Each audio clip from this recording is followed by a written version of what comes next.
الرزاق وہ جو دیتا ہی نہیں، پالتا بھی ہے، اور پالتا ہی نہیں، پہنچاتا بھی ہے، اور پہنچاتا ہی نہیں، ہر مخلوق کے حال، ظرف، ضرورت اور وقت کے مطابق تقسیم بھی فرماتا ہے۔ رزق صاحب محض روٹی کا نام نہیں ہے، خوراک کا نام نہیں ہے، محض مال کا نام نہیں ہے، محض سامان زندگی یا آسائش زندگی کا نام نہیں ہے۔ رزق وہ سب کچھ ہے جس کے ذریعے زندگی قائم رہتی ہے۔ اس کو جان لینا ضروری ہے، کیونکہ ہم میں سے اکثر لوگ اسے مادی چیزوں، بالخصوص خوراک کے ساتھ یا مال کے ساتھ اس کو محدود کر دیتے ہیں۔ تو رزق وہ سب کچھ ہے جس کے ذریعے زندگی قائم رہتی ہے، دل سنبھلتا ہے، عقل روشن ہوتی ہے، اور روح بیدار ہوتی ہے، اور انسان اپنے رب کی طرف سفر کرنے کے قابل بنتا ہے۔ اسے رزق کہتے ہیں۔ اسی لیے اہل بصیرت کہتے ہیں کہ رزق دو بڑے دریاؤں کی طرح ہے۔ ایک رزق جسم کا رزق جسم ہے، بدن کا رزق ہے۔ ایک رزق روح و رزق قلب ہے۔ رزق جسم بدن کو سہارا دیتا ہے، اسے قوت دیتا ہے، اسے محفوظ کرتا ہے، اسے ایک مقررہ مدت تک دنیا میں باقی رکھتا ہے، اور پھر جو یہ رزق نفس اور رزق روح ہے، یہ انسان کو معنی دیتا ہے، ہدایت دیتا ہے، قرب دیتا ہے، اور ابدی زندگی کی طرف لے جاتا ہے۔ کائنات میں کوئی چیز بے معنی نہیں، کوئی شے بے فائدہ نہیں، کوئی وجود سراسر عبث نہیں ہے۔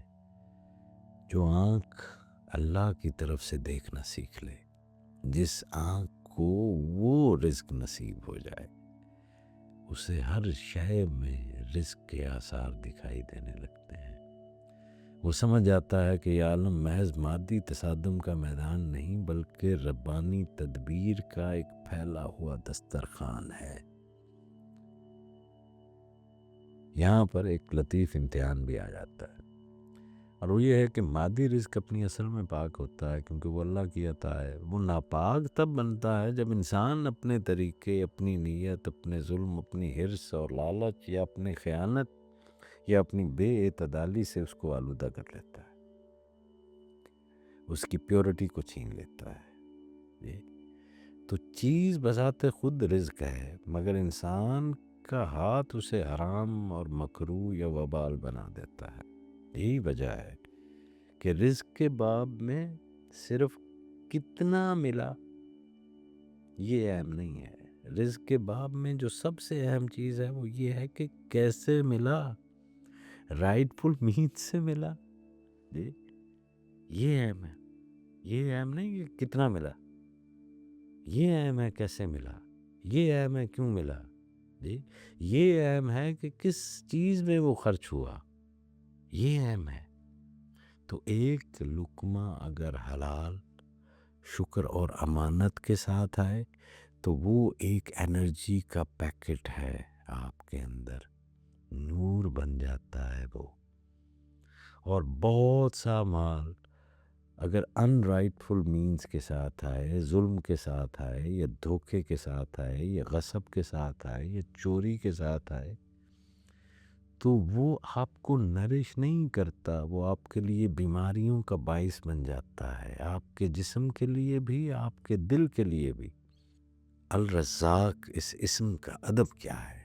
اس اسم کا ادب یہ ہے کہ بندہ رزق کی طلب میں کوشش کرے، مگر طلب کو ہرس نہ بننے دے، کمائے مگر خیانت سے نہ کمائے، پائے مگر شکر کے بغیر نہ پائے، اور خرچ کرے مگر اس میں اسراف یا تفاخر یا خود نمائی نہ ہو۔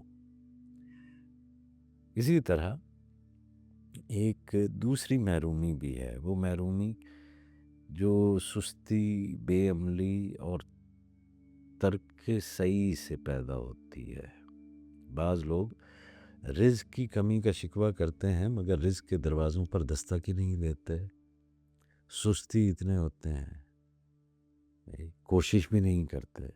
تو الرزاق نے اس عالم میں اسباب رکھے ہوئے ہیں، اور اسباب کی اس دنیا میں طلب، محنت، دیانت، ہنر، دعا اور صبر، استقامت، یہ سب رزق کے آداب ہیں۔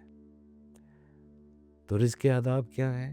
کہ آپ کے اندر طلب ہو اس چیز کی، پھر صرف طلب ہی نہیں کہ آپ سست اور کاہل ہو کر بیٹھے رہیں، طلب کے ساتھ آپ محنت کریں، اور محنت دیانت کے ساتھ کریں جی، اور پھر آپ کے پاس کوئی ہنر بھی ہونا چاہیے جی، اور پھر آپ کامیابی کی طرف جلدی نہ کریں، دعا کریں کہ اللہ کریم اس کے اندر برکت دے، اور صبر کے ساتھ انتظار کریں۔ یہ ساری کی ساری چیزیں رزق کے آداب ہیں۔ جو شخص کوشش ہی نہ کرے وہ گویا اپنے حصے کی زمین کو بنجر چھوڑ دیتا ہے، اور پھر شکوہ کرتا ہے کہ فصل کیوں نہیں ہوئی۔ اور آپ کوئی نہ کوئی ہنر تو آپ کو آتا ہو رزق کمانے کا، اس کوشش کرنے کا، محنت کریں۔ رزق کا تعلق صرف تقدیر سے ہی نہیں، تقدیر کے اندر رکھے ہوئے عمل سے بھی ہے۔